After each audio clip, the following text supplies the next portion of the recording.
పొదుపు సభ్యులు బ్యాంకుకు చెల్లించాల్సిన మొత్తాన్ని గ్రూపులోని ఒక సభ్యురాలు స్వాహా చేసిన ఘటన నెల్లూరు జిల్లా విడవలూరు మండలం పార్లపల్లి గ్రామంలో వెలుగు చూసింది. పొదుపు సభ్యుల కథనం మేరకు పార్లపల్లికి చెందిన శాంతి గ్రూపులో సభ్యురాలుగా ఉన్న నవమ్మ స్వర్ణలత అనే సభ్యురాలు తాము చెల్లించిన బ్యాంకు పొదుపు రుణాన్ని బ్యాంకులో చెల్లించకుండా వారు స్వాహా చేశారని ఆరోపించారు. తాము 3 సంవత్సరాల క్రితం 15 లక్షలు బ్యాంకు రుణం తీసుకున్నామని, ఆ మొత్తాన్ని గత సంవత్సరం అక్టోబర్కి పూర్తిగా చెల్లించేశామన్నారు. అయినా కూడా మరొక నెల అప్పుగా ఉందని చెప్పి నవంబర్ వరకు తమ చేత ఆ మొత్తాన్ని చెల్లించుకొని బ్యాంకులో చెల్లించకుండా స్వాహా చేసిందని తెలిపారు. తాము ఇటీవల కాలంలో తిరిగి రుణం తీసుకుందామని ఆ సభ్యురాలను ఎంత బ్రతిమలాడినా కూడా బ్యాంకు వద్దకు రాకపోవడంతో అనుమానం వచ్చి బ్యాంకు వద్దకు వెళ్ళి బ్యాంకు అధికారులని అడిగామన్నారు.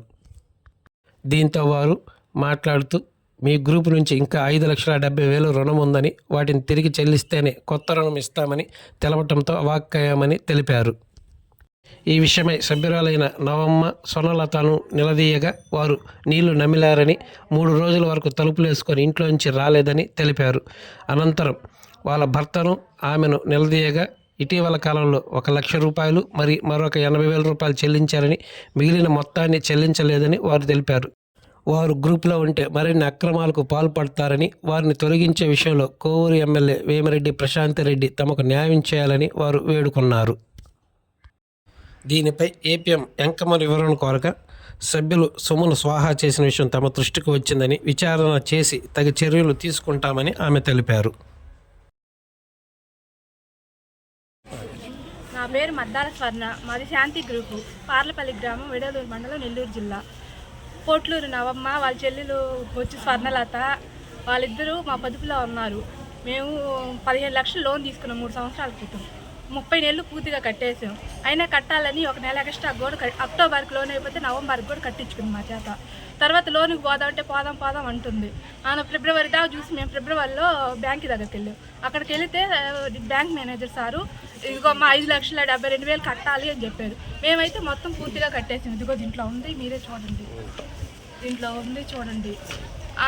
మేము ఇంటికి వెళ్ళి ఏమి ఎందుకు కట్టలేదని అడిగితే తలుపులు వేసుకొని దాంకుంది. 3 రోజులు బయటికి రాలా. తర్వాత మేము వాళ్ళ ఇంటికి పోయి కట్టలేదు, మేము కట్టేసాం కదా, ఎందుకు కట్టలేదంటే మళ్ళీ తప్పు మా మీదే చెప్తుంది, మీరు కట్టలేదని చెప్తుంది. పెద్ద మనిషి చేత మాట్లాడిస్తే వాటిలో 80,000 కట్టింది. ఇంకా కట్టాల్సిన 3 లక్షలు దాకా కట్టాలా. అందుకని ఆమె తీసేస్తున్నాం. మేము ప్రతిసారి మేము కట్టిన డబ్బులు కూడా కట్టకుండా ఉంటే మేము ఎక్కడ తెచ్చి కట్టాం. మా వాళ్ళు రోజు పనికి పోయి డబ్బులు తెస్తే మేము కడుతున్నాం. ఆమె ఇలా మమ్మల్ని మోసం చేసింది. లోన్ ఆపేసాం మేము. తర్వాత ఒకసారి 1,00,000 రూపాయలు కట్టింది, ఒకసారి 80,000 కట్టింది. మా అమ్మాయి చేతికి ఒక 80,000 ఇచ్చింది సార్. ఎందుకు ఇచ్చింది సార్ అవన్నీ? దీంట్లో ఎందుకు సార్ ఇన్ని పొరపాట్లు వచ్చాయి? మేమైతే మొత్తం కట్టేసాం సార్. అక్టోబర్కి అయిపోతే నవంబర్కి కూడా మా చేత కట్టించుకుంది.